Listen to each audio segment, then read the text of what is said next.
नमस्कार मित्रांनो, आपल्या सर्वांचे मनपूर्वक स्वागत आहे आमच्या मराठी बुक ऑडिओ चॅनलवर. मराठी संत परंपरा, अध्यात्म, भक्ती आणि जीवन मूल्यांचा अमूल्य ठेवा तुमच्यापर्यंत पोहोचवण्याचा हा आमचा एक छोटासा पण मनापासून केलेला प्रयत्न आहे. आज आपण ऐकणार आहोत एक अत्यंत पवित्र, प्रेरणादायी आणि अद्भुत ग्रंथ, नृसिंह सरस्वती चरित्र ओम पासून संन्यासापर्यंत. ही कथा आहे भगवान दत्तात्रेयांचे अवतार श्री नृसिंह सरस्वती स्वामींच्या दिव्य जीवनाची. ही केवळ एक कथा नाही, तर आत्मिक जागृतीचा, श्रद्धेचा आणि भक्तीच्या शुद्ध मार्गाचा दिव्य प्रकाश आहे. अशाच पवित्र आणि प्रेरणादायी ग्रंथांसाठी आमच्या या प्रवासात आमच्या सोबत नक्की जुळून राहा. त्यासाठी आमच्या चॅनलला सबस्क्राईब करायला विसरू नका. श्री गुरुदेव दत्त. नमस्कार. आज आपण एका अशा दिव्य व्यक्तिमत्वाबद्दल जाणून घेणार आहोत ज्यांना भगवान दत्तात्रेयांचा दुसरा अवतार मानलं जातं. हो, 14व्या आणि 15व्या शतकात ज्यांनी आपल्या कार्याने सनातन वैदिक धर्माला एक नवी ऊर्जा दिली, ते म्हणजे श्री नृसिंह सरस्वती स्वामी महाराज. बरोबर. आपल्याकडे असलेली मुख्य माहिती म्हणजे त्यांचं संपूर्ण जीवन श्री गुरुचरित्र या ग्रंथामध्ये खूप विस्ताराने सांगितलेलं आहे. आणि आजच्या आपल्या या सखोल चर्चेचा उद्देश हाच आहे की त्यांच्या जन्मापासून ते त्यांच्या कार्यापर्यंतचा संपूर्ण प्रवास समजून घेणे आणि त्यांची शिकवण आजच्या काळातही इतकी महत्वाची का आहे हे पाहणे. चला तर मग सुरुवात करूया त्यांच्या जन्मस्थानापासून, महाराष्ट्रातील कारंजा या गावातून.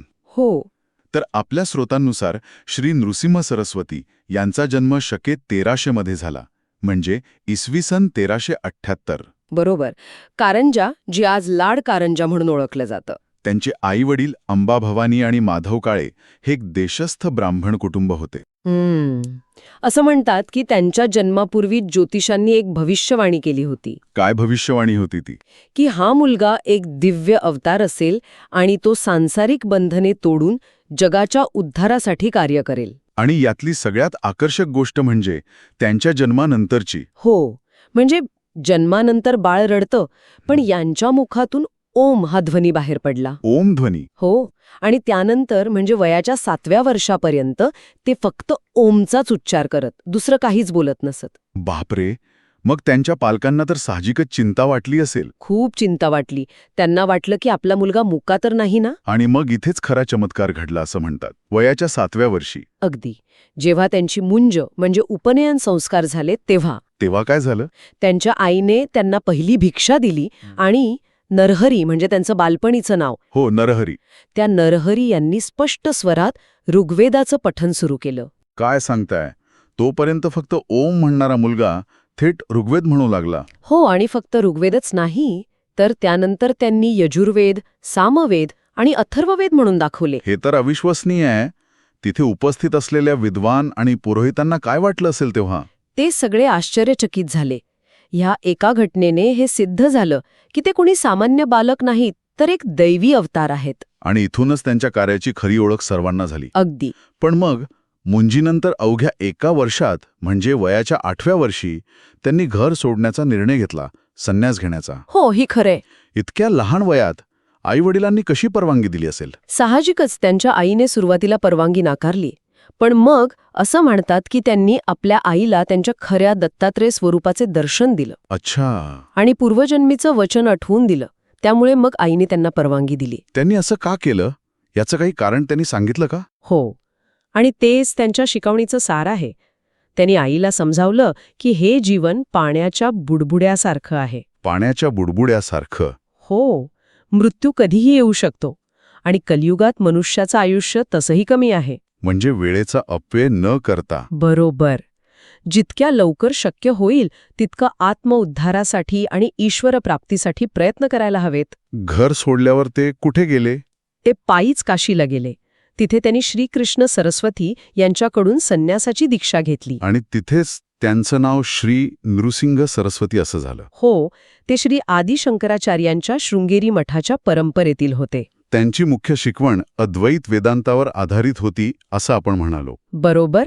म्हणजेच आत्मा आणि ब्रह्म एकच आहेत. पण ही गहन संकल्पना त्यांनी लोकांपर्यंत कशी पोहोचवली? त्यांनी समाजाला, विशेषतः ब्राह्मणांना, शास्त्रांमध्ये सांगितलेल्या नित्यकर्मांचे आणि आचरणाचे काटेकोरपणे पालन करण्यास प्रवृत्त केलं. आणि त्याहीपेक्षा सोपा मार्ग? तो म्हणजे गुरुवरील अविचल श्रद्धा. त्यांचा विश्वास होता की गुरुवरील श्रद्धा हाच मोक्षप्राप्तीचा सर्वात सोपा मार्ग आहे. त्यांच्या जीवनकाळात त्यांनी अनेक चमत्कार केले असं गुरुचरित्रात वर्णन आहे. हो, अनेक. पण त्या चमत्कारांचा उद्देश लोकांची श्रद्धा वाढवणे आणि त्यांना सन्मार्गाला लावणे हाच होता. जसं की एका गरीब ब्राह्मणाच्या दारात असलेली घेवड्याची वेल. हो, ती वेल त्यांनी मुळापासून उपटून टाकली आणि त्याच जागी त्या ब्राह्मणाला मोहरांनी भरलेला हांडा सापडला. यातून त्यांना काय दाखवायचं होतं? की गुरुच्या आज्ञेतच तुमचं हित दडलेलं आहे, जरी वरवर ती आज्ञा तुम्हाला विचित्र वाटली तरी. आणखी एक प्रसंग खूप प्रसिद्ध आहे, नरहरी नावाच्या एका कुष्ठरोगी ब्राह्मणाचा. हो, गाणगापूरचा. त्यांनी त्या ब्राह्मणाला एक सुकलेलं औदुंबराचं खोड दिलं. आणि भीमा नदीच्या तीरावर लावून रोज पाणी घालायला सांगितलं. बरोबर. आता सुकलेल्या लाकडाला पाणी घालून काय होणार म्हणून लोक त्याची चेष्टा करत होते. पण त्याने श्रद्धेने ते काम चालू ठेवलं. अगदी. आणि 7व्या दिवशी स्वामींनी स्वतः तिथे येऊन त्या खोडावर आपल्या कमंडुलीतील पाणी शिंपडलं. आणि मग त्याबरोबर त्या खोडाला पालवी फुटली आणि त्याच क्षणी नरहरीचा कुष्ठरोग नाहीसा झाला. म्हणजे इथे श्रद्धेचीच परीक्षा होती. हो, गुरुवाक्यावर विश्वास ठेवला तर अशक्यही शक्य होतं, हाच संदेश त्यांना द्यायचा होता. आणि गाणगापूरमधील तो प्रसंग तर म्हणजे अविश्वसनीय आहे. तो 4000 लोकांना जेवण घातल्याचा. हो, फक्त 3 माणसांसाठी बनवलेल्या अन्नातून त्यांनी तब्बल 4000 लोकांना जेवण घातलं. आणि तरीही मूळ अन्न तसंच शिल्लक राहिलं. यातून त्यांनी काय दाखवून दिलं? की निस्वार्थ भावनेने आणि श्रद्धेने अर्पण केलेली लहान गोष्टही गुरुकृपेने हजारो लोकांचं भलं करू शकते. त्यांनी जात, पंथ किंवा सामाजिक स्तरावर कोणताही भेदभाव केला नाही. अजिबात नाही. त्यांनी आपलं बरंचसं आयुष्य कृष्णा-भीमा नद्यांच्या खोऱ्यात घालवलं. नरसोबाची वाडी, औदुंबर आणि अखेरची 24 वर्ष गाणगापुरात. हो, आणि म्हणूनच गाणगापूर आजही एक प्रमुख दत्तक्षेत्र मानलं जातं.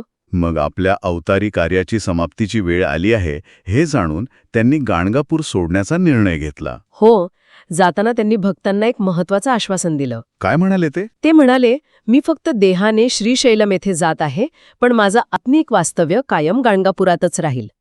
आणि जो कोणी संगमावर स्नान करून माझ्या पादुकांचे दर्शन घेईल त्याला माझी उपस्थिती जाणवेल. आणि त्यांच्या त्या शेवटच्या प्रवासाचं वर्णनही खूप अद्भुत आहे. पाताळगंगेच्या प्रवाहातून केळीच्या पानांपासून आणि फुलांपासून बनवलेल्या एका तराफ्यावर बसून त्यांनी प्रयाण केले. हो, आणि त्यांनी आपल्या 4 शिष्यांना सांगितलं होतं की काय? मी माझ्या मूळ स्थानी पोहोचल्यावर प्रवाहाच्या विरुद्ध दिशेने तुम्हाला प्रसाद म्हणून काही फुले वाहून येतील. आणि अगदी तसंच घडलं. अगदी तसंच. काही वेळाने प्रवाहाच्या विरुद्ध दिशेने फुलांचे गुच्छ वाहत आले, जे शिष्यांनी प्रसाद म्हणून स्वीकारले.